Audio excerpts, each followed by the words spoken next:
So in this video, papakita ko sa inyo mga peeps ang cheapest Hall Effect controller na nakita ko sa Shopee as of 2026. So in this video mga peeps, ito ay padala sa atin ng Acerva, which is yung controller nila for Nintendo Switch na under 1,000 pesos. Well, technically, hindi siya 1,000 pesos. 1,200 siya, pero pag naka-sale, pwede siya umabot ng 800 pesos.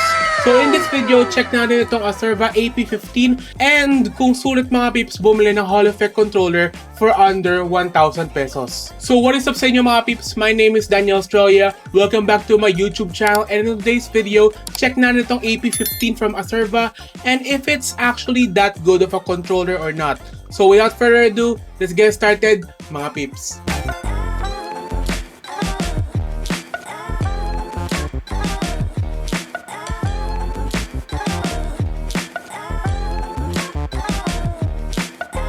So, unbox muna natin ang package na binigay sa atin ng Acerva. So, ito mga peeps ang package.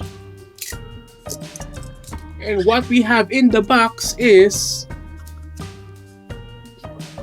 the Acerva AP15. So, ito mga peeps ay pwede siya sa maraming devices. For example, it works on Nintendo Switch 1 and 2, PS3, PC, Steam Deck, and mobile. So, pag nagtaka kayo mga peeps kung sulit ba talaga ito, let's find out and unbox it right in front of you mga peeps.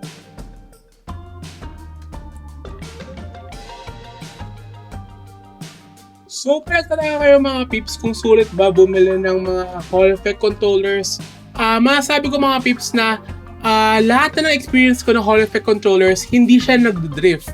Kaya pa mga peeps, pag gusto nyo bumili ng mga Hall Effect na controllers, I recommend getting yourself one of those. Hindi tulad ng mga ibang controllers like yung mga Pro controller ng Nintendo Switch. Kasi yun kasi mga peeps ay masyadong mapangit ang quality yun compared sa mga Hall Effect. Tataka ako mga peeps kung bakit hindi lang ginagawa ng mga manufacturers ng consoles na gawing Hall Effect yung controller. Kasi mga peeps, ang mga prices ng Hall Effect controllers ay bumababa na. Hindi siya tulad mga peeps ng noon na mahalang Hall Effect controllers like umaabot ng 3,000. Ngayon mga peeps, itong Acerva controller nito, 800 pesos lang to na yun, and it is a Hall Effect controller. So what do we get inside of the box? Meron tayo rito yung controller itself, and meron tayo rito mahabang kable na USB Type-C. So unbox nga natin to, tingnan natin. So kailangan punitin ng box. And ito mga peeps ang gusto ko sa mga controller manufacturers na yon, which is naka-cover yung thumbsticks niya para hindi masira during shipping, which is a good thing for Acerva na ginawa nila yon. So let's unbox it. Oh, so nakuha natin pala mga peeps na ay yung pastel pink kasi sample unit lang to, pero as first thoughts, ang ganda ng tsura ng controller mga peeps. Very very interesting yung kulay niya. Kakaiba siya. Maliit yung thumbsticks niya, which is a bad thing para sa akin kasi I like big thumbsticks sa controller ko. Which is for example mga peeps, yung Nixie na controller ko, yung Flexi controller, I believe, malaki ang thumbstick nyon. Ito mga peeps, maliit lang yung thumbstick pero sulit na sulit to mga peeps. So next thoughts ko dito mga peeps na ang controller na ito ay hindi siya magaan. Like, mga peeps, kasing bigat siya ng isang Pro controller ng Nintendo Switch. Which is, kahit maliit lang ang controller na ito, kasing bigat lang siya ng isang Nixie Flexi or isang Nintendo Switch Pro controller. And mga peeps, meron din pala siyang USB receiver if you're wanting it to connect sa PC nyo. Which is a good thing by Acerva kasi halos lahat ng mga PCs na yun is walang Bluetooth. Kaya if you don't have Bluetooth on your PC, pwede kayo maglaro gamit nitong 2.4 GHz na USB connector na ito. And kung nagtataka kayo mga peeps kung ano yung wired connection nito, ang wired connection nito is a USB Type-C, which is a good thing kasi ganitong price mga peeps, expect ko naka micro USB siya, pero naka USB Type-C siya, which is a good thing para sa akin. So mga peeps, testing muna natin to sa Nintendo Switch ko and see if it's actually that good or not.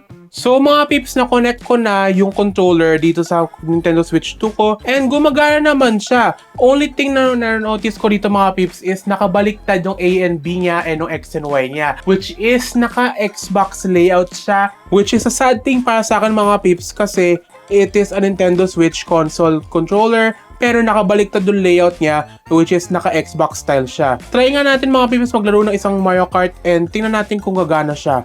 So yung B niya, which is yung A dapat. So tingnan natin. So also mga pips, responsive din ng controller. So try nga natin mga pips maglaro ng single player Grand Prix. Dito tayo sa Mushroom Cup muna, 50cc, para matesting lang natin yung controller. So una rin mga pips na tingin ko sa controller na ito, yung Hall effect niya is very responsive din. And mga pips, madali siya kontrolin. At hindi siya tulad mga pips ng ibang controllers na nag-drift. So ako mga pips, wala akong makita na yon kasi nasa nasa camera ako nakatingin. If you're minding the bad gameplay, alam nyo na. So masasabi ko mga pips na sulit ang Acerva AP15. So ito mga pips pala ay under 1,000 pesos lang. Pero mga pips, sabi ng Acerva sa akin is plano nila ibabaan pa ang presyo nito para mga pips pasok sa budget ng kahit sino. So mga pips, kung balak nyo bumili ng Acerva AP15, I will link it down below. And thank you very much sa Acerva sa pagpapadala sa atin ng sample of the AP15. Sulit naman siya mga pips. Madali siya gamitin, hindi siya yung tipong controller na madali masira. And ang ganda ng build quality niya. So pag balak nyo bumili mga pips, link will be down below. And huwag kalimutan mga pips mag-like and subscribe. And thank you very much mga pips para nanonood hanggang sa dulo ng video. So, peace out mga pips and bye!